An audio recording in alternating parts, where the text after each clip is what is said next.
परमेश्वर जीवित है तो उसके वचन भी जीवित हैं जो आपके जीवन में पूरे होते हैं।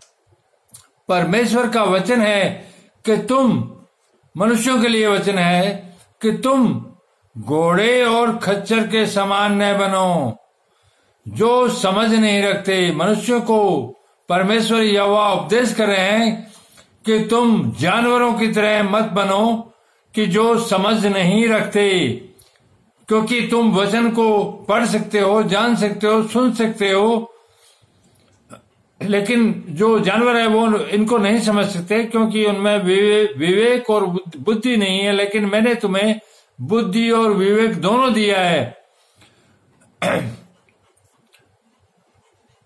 घोड़े और खच्चर के समान न बनो, जो समझ नहीं रखते। उनकी उमंग लगाम और रास से रोकनी पड़ती है।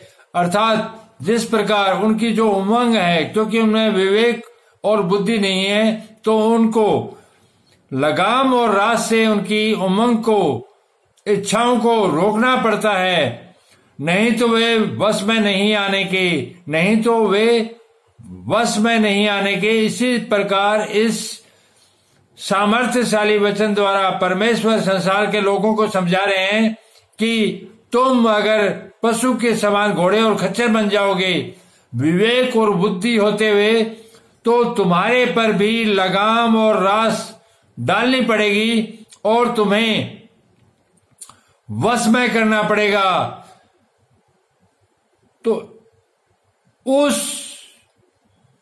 स्थिति में मत जाओ कि तुम जानवरों की तरह होकर वचनों से अलग हटकर पाप करो।